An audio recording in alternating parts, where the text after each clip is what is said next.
Cricket মাঠে cricket match দেখতে এসে দর্শকরা করেছে হামজা চৌধুরীর গোলের গল্প। ওই গোলটা, যে গোলটা এখনো হয়তো আপনার চোখে লেগে আছে। বাংলাদেশের ক্রিকেটাররাও কাল রাতে খেলা দেখেছে, সোশ্যাল মিডিয়ায় তাদের পোস্ট দেখে সেটা বোঝা যায়। বাংলাদেশ ড্র করায়, জিততে না পারায় তাদের মন খারাপ হয়েছে, সমর্থকদেরও তাই। সেই দায়িত্বটাই যেন নিয়েছিলেন বাংলাদেশের ক্রিকেটাররা, বাংলাদেশি বোলাররা। যত তাড়াতাড়ি ম্যাচটা শেষ করা যায় তারা করেছেন সেটাই। আয়ারল্যান্ডকে হারিয়েছেন, নামে ভারে খুব বড় প্রতিপক্ষ না, তবে জয় সবসময় স্বস্তির, বিশেষ করে টেস্ট ম্যাচে।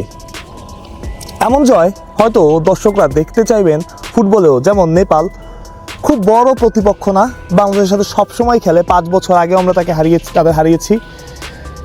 দর্শকরা জয় প্রত্যাশা করেছিল, সেটা হয়নি, ড্র হয়েছে। ঠিক একইভাবে এই টেস্টেও দর্শকরা জিততে চেয়েছিল, হয়তো বা খুব বেশি হাইপ ছিল না, খুব বেশি কথাবার্তা হয়নি, খুব বেশি এই পারফরমেন্সগুলো নিয়ে আলোচনা হবে না। মাহমুদুল হাসান জয়ের ইনিংস, নাজমুল হোসেন শান্তর ক্যাপ্টেন হিসেবে ফেরা, তার ওই সেঞ্চুরি, কিংবা অন্য যারা ছিলেন সাদমান ইসলাম, মমিনুল হক, সবার ইনিংসগুলো, কিন্তু এই জয়টা বাংলাদেশের জন্য গুরুত্বপূর্ণ ছিল।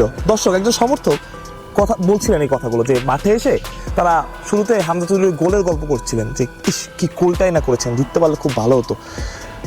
আবার এই গল্পও করেছেন যে ক্রিকেটাররা হয়তো পরের ম্যাচটা দেখতে যাবে মাঠে। অতীতেও বাংলাদেশে বহু ক্রিকেটার ফুটবল ম্যাচ হলে, গুরুত্বপূর্ণ ম্যাচগুলোতে মাঠে গিয়ে সমর্থন জুগিয়েছেন, মাঠে গিয়ে তাদের খেলা দেখেছেন। এবং ফুটবলার মোরসালিন থেকে আলামিন, তারাও মাঠে এসেছেন বাংলাদেশের খেলা দেখতে, সবশেষ পাকিস্তান সিরিজেই আমরা তাদের ইন্টারভিউ করেছিলাম।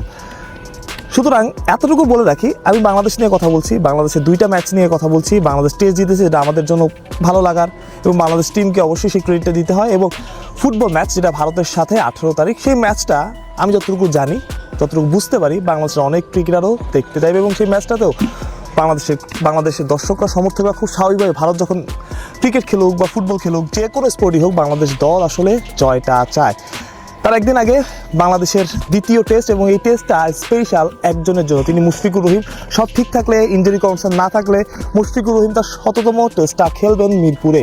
যে টেস্টটা হতে হচ্ছে ঐতিহাসিক একটা টেস্ট, এবং যে টেস্টটা আয়োজন করা হবে মুশফিককে ঘিরে, সেই টেস্টেও মানুষ আসবে, সমর্থক আসবে, এবং আমি চাই যে প্রচুর মানুষ সেখানে আসুন। এবং আপনি আপনাদের বলবো, যারা দেখছেন, মাঠে আসুন। মুশফিকুর রহিম, যিনি এত বছর বাংলাদেশ ক্রিকেটকে সার্ভিস দিয়েছেন, এত ভালো, এত সুন্দর জয়ের সাক্ষী, এত সুন্দর মুহূর্তের সাক্ষী, বাংলাদেশ দলের অনেক বড় বড় জয়ের ভূমিকা রেখেছেন, সেই মুশফিককে সমর্থন দিতে, তার 100তম টেস্টটা উদযাপন করতে, স্পেশাল করে তুলতে আপনারাও মাঠে আসুন। এবং আমি বিশ্বাস করি বাংলাদেশ দল সেই ম্যাচটা মুশফিকের জন্য হলেও ডমিনেট করে জিতবে। মাহফুজ প্রত্যয়, বিডি ক্রিক টাইম।